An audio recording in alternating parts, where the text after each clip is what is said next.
When I was 3, I think, my family physician looked at my lordosis and my flat feet and said, "Put this girl in ballet," because I had a ridiculous sway back. There was air between my arms and my spine at all times, and that was that. And so my mom put myself and my 2 sisters in ballet, and I remember those classes actually. And I just loved it. I was never a technician of ballet for sure. And I just loved to dance. When I was 13, my ballet teacher, Florence Skinner, pulled me into her office and she said, "Stilwell," in her Scottish accent, which I can't replicate. "What do you want to be when you grow up?" And I said, a doctor. And she said, "Good, because you know you're not going to be a ballet dancer. I didn't want you to be disappointed." I said, "No, I know I'm not going to be a ballet dancer." And some people think, "Oh, that was so mean," but it wasn't. But she said, "But you love dance and you should keep dancing." That same year, she phoned and said, "You need to audition for the Young Canadians." Well, I'm a bit of a farm girl. We had a farm in the summers. I was never here during Stampede. I had no idea what the Young Canadians were. And the day came and I didn't want to go. And my mom said, "You promised you would go." So I went to the audition and I got in. And that's where I met Vicky in 1973. And I had never danced jazz before. I had only done ballet and maybe a little bit of, early days modern dance.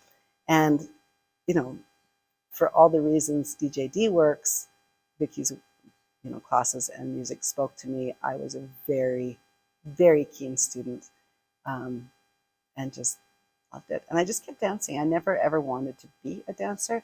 In my family, the choices were kind of doctor, lawyer, engineer. I didn't think about being a dancer. But then Michelle and I ended up in a dance class together at U of C. And then I kept taking more dance classes. And then after my second year, Vicky went on sabbatical and said, "Do you want to teach while I'm gone?" So I ended up teaching because I was a very, very keen student. And because I was not what you would call necessarily a natural, I was natural in many ways, but not technically. I fought hard for everything I could get. So that made me, I think, a good teacher. And I loved that too. And dance at the university just kept growing and growing and growing. And then, Michelle said, "Oh, I wish I could be a dancer in a dance company." And I'm like, "Well, we can just go register as a company and fundraise, So it was just naivete. And like I say, in my mind, I thought it would be a year or 2 diversion. I had no idea I was actually going to be a dancer. But the passion is what got me where I went.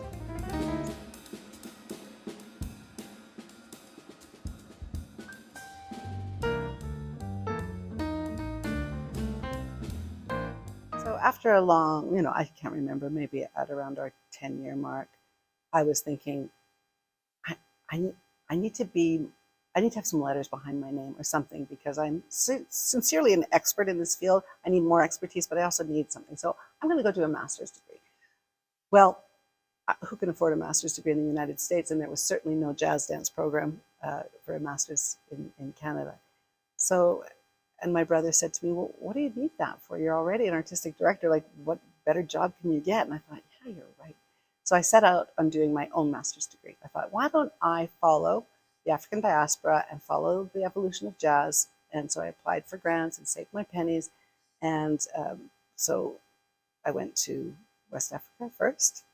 And then I got very stuck in West African dance because we loved it so much. And simultaneously, we discovered there were teachers in New York. So I just spent a lot of time, 13 summers, just immersed in West African dance. One year, I think it was 1994, the Banff School for Fine Arts, I don't even know it, the Banff Center, hosted this program that an American guy put together in Canada because you couldn't do it in the United States for political reasons. And he brought together the best of the best Cuban dancers and musicians. And the Banff Center called Michelle and I because they knew what we did with the African thing. And they said, "We have nobody coming from the dance for dance. Like hardly anyone was coming at all. Please come and we'll sponsor you." And that 10 days, I can't even describe how it blew my mind. It was, the bata drums and the rumba rhythms and the way they moved and where the movement came from, very different from West African. I just was like, I don't even know how to describe it. I couldn't get over how much I had to learn from it. And I thought, if I can understand this, I can understand any music anywhere. Literally overnight, I went from a 38-year-old full-on professional dancer to lying in bed for a year and a half, unable to speak, shop, cook, read a book, anything. I get a little teary. It's tough. But after about a year and a half, I just thought, I can still grow while I'm doing this. And I was getting a little better by that time. I was on a special diet to help. And I thought, why don't I just move to Cuba? So I did. I somehow, miraculously, I got a little bit of money from our family farm, which had just sold. So I just got enough that I could just pick up and go to Cuba. So that's what I did. Through these workshops we'd done at the Banff Center, I knew a few people. And through them, I connected. And then I needed to make some money. So I thought, well, why don't I create a dance program here with Cuban masters, and then they'll pay my way to be here. So I lived in Cuba for most of 2 years. I had to come back and forth a little bit, obviously. Along the way, a guy that at the Banff Center workshops, I thought, he's kind of funny looking. I ended up marrying him. Immersing myself in the culture accidentally. That was not my intention. In the culture in a very big way, living in what they call the cradle of Afro-Cuban dance in Matanzas in Cuba. Drumming every day, dancing every day, seeing concerts every day, seeing music every day. Just doing whatever I could whenever I could. It just caught me. I felt very much in my skin in Cuba. I found a way to move that suited my soul. They're so open there. And so I thought, they're so adaptable, and it's so hard to find people who can dance our style of jazz. They can. Let's bring them to Canada. So we started that whole train. I don't even know what year that would have been, like 2000, 99, 98, 99. And that has had a huge influence on DJD. I came back. I was still not 100% well, but better.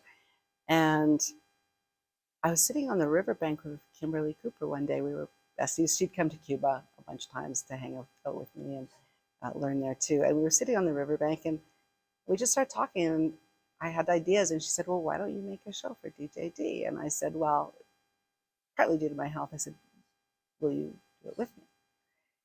So I went to Vicky. Actually, that's not even true. She put the idea in my head. I was talking to Vicky. I said, "I want to do this show." And she said, "Would you consider doing it on DJD?" I had retired from the company when I fell ill. So she said, "Would you consider doing it on DJD?" I said, "Of course, and Kim can help me."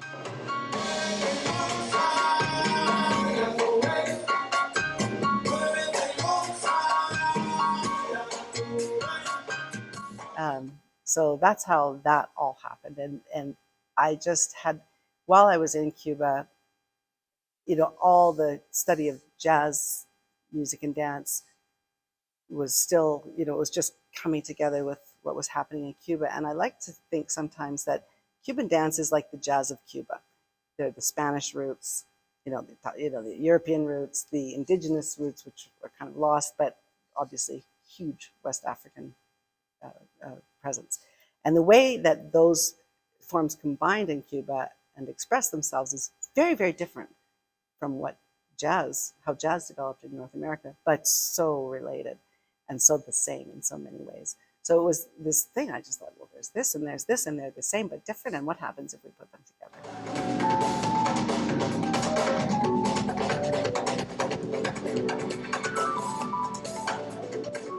We had the musicians in one studio, the dancers in the other, and Kim and I just went back and forth, and we'd meet in the hall and go, "I need another 8 bars because I have this idea for this drum and bass section." I'm like, "Good, go." And it was the most collaborative experience you could possibly imagine, because the dancers had to step up and throw themselves in. And in 3 weeks, we created a show that was, I'd love to go back and trim it up and fix it and all that, but It was remarkable.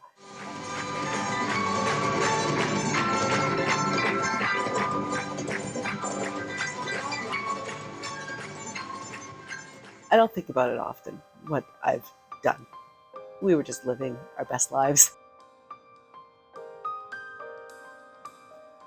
When I go see these dancers now in the company dance, and they are so good. I feel so good that I had even this much input into that, because they're real.